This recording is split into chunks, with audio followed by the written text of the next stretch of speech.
प्यारे छात्रों, आज की कक्षा में हम सीखेंगे संधि करते समय और उच्चारण स्थान की कक्षा पढ़ते समय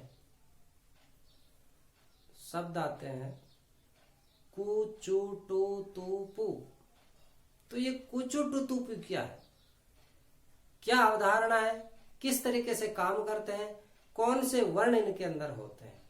देखो बोर्ड पे यहां लिखा है मैंने कु चू टू तू पू। बिल्कुल सरल है, आपको बिल्कुल घबराना नहीं है। कु का मतलब होता है क वर्ग। अब वर्ग क्या होता है, क से लेके ng तक, क ख ग घ ng, इन पांचों वर्णों को कु या क वर्ग।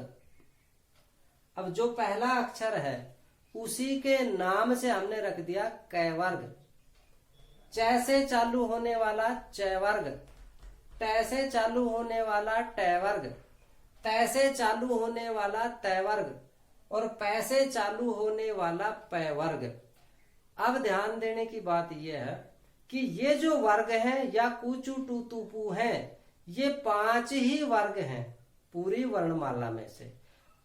इन 5 वर्गों के नाम वर्गीय व्यंजन भी है।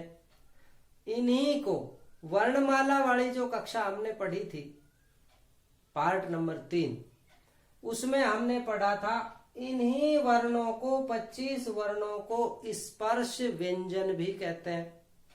तो फिर से समझ लो, इन 25 को स्पर्श व्यंजन कहते हैं, इन्हीं को वर्गीय व्यंजन कहते हैं, इन्हीं को कुचू टू तू पू भी कहते हैं।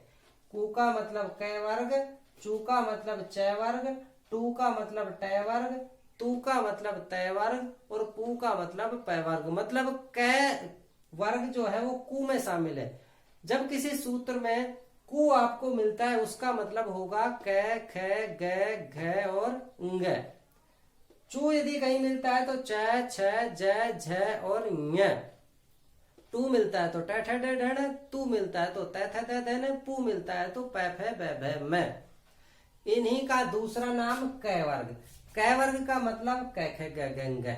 च वर्ग का मतलब समझ गए होंगे आप कंप्लीट। अब दूसरा मैंने यहाँ पे गिनती लिखी है 1 2 3 4 5, 1 2 3 4 और 5। ये क्यों लिखे हैं, जब हम संधि पढ़ेंगे तो वहां पर आएगा किसी भी वर्ग का प्रथम वर्ण। जैसे क वर्ग का प्रथम वर्ण, तो क वर्ग का प्रथम वर्ण कौन सा है, क। क वर्ग का द्वितीय वर्ण ख, क वर्ग का तृतीय वर्ण ग, क वर्ग का चतुर्थ वर्ण घ, क वर्ग का पंचम वर्ण ङ। मतलब वर्गीय व्यंजन में पहले अक्षर के नाम से वर्ग होता है। जैसे क से चालू होने वाली जो लाइन है वो क वर्ग कहलाती है पूरी लाइन। अब उसमें पहला अक्षर खुद क होता है, इसलिए क वर्ग का प्रथम वर्ण हो गया क, द्वितीय हो गया ख, तृतीय हो गया ग, चतुर्थ हो गया घ और पंचम हो गया ङ। इसका उच्चारण फिर से सीख लो, ङ। क्योंकि जब हम छोटे छोटे थे तो हम पढ़ते थे क ख ग घ ड़, वास्तव में ये ड़ नहीं होता, ये ङ होता है, ङ। दूसरा है च वर्ग। अब च वर्ग का पहला वर्ण स्वयं च होता है, पहला वर्ण च हो गया। च वर्ग का द्वितीय वर्ण छ हो गया, च वर्ग का तृतीय वर्ण ज हो गया, च वर्ग का चतुर्थ झ और च वर्ग का पंचम ञ। उच्चारण इसका फिर से सीख लो, ञ। तो च वर्ग की 5 जो वर्ण होते हैं उनको पहले नंबर पे आता है वो पहला वर्ण, च वर्ग का पहला, च वर्ग का दूसरा, च वर्ग का तीसरा, च वर्ग का चौथा, च वर्ग का पांचवा। इसी तरीके से ट वर्ग आता है। ट वर्ग का पहला वर्ण स्वयं ट होगा, दूसरा ठ, तीसरा ड, चौथा ढ और पांचवा ण। इसी तरीके से त वर्ग आता है। त वर्ग का प्रथम वर्ण स्वयं त होगा, दूसरा थ होगा, तीसरा द, चौथा ध, पांचवा न। इसी तरीके से प वर्ग आता है और प वर्ग का पहला वर्ण स्वयं प होगा, दूसरा वर्ण फ होगा, तीसरा वर्ण ब होगा, चौथा वर्ण भ होगा और पांचवा वर्ण म होगा। तो ये हमने बात करी वर्गीय व्यंजन की, कुचु टू तू पू की।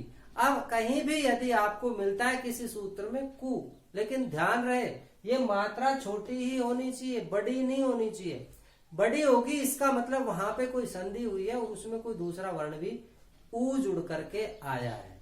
छोटा मिलेगा, छोटा कु चू टू तू पू। तो कुचु टू तू पू की जो अवधारणा है क्या होते हैं आपके समझ में बिल्कुल आ गया होगा। कु का मतलब कै वर्ग, चू का मतलब च वर्ग, टू का मतलब टै वर्ग, तू का मतलब तै वर्ग और पू का मतलब पै वर्ग। तो वर्णमाला की कक्षा पाठ नंबर 3 में आप देख सकते हैं। वर्ण विच्छेद और वर्ण संयोजन करना आप पाठ नंबर 2 में सीख सकते हैं। पाठ नंबर 5 में आप हलंत क्या होते हैं उसकी अवधारणा क्या है वो सीख सकते हैं। पाठ नंबर 6 में आप विसर्ग सीख सकते हैं। पाठ नंबर 7 में आप अनुस्वार सीख सकते हैं। और ये पाठ नंबर 8 आपका वर्गीय व्यंजन का चल रहा है। बहुत बहुत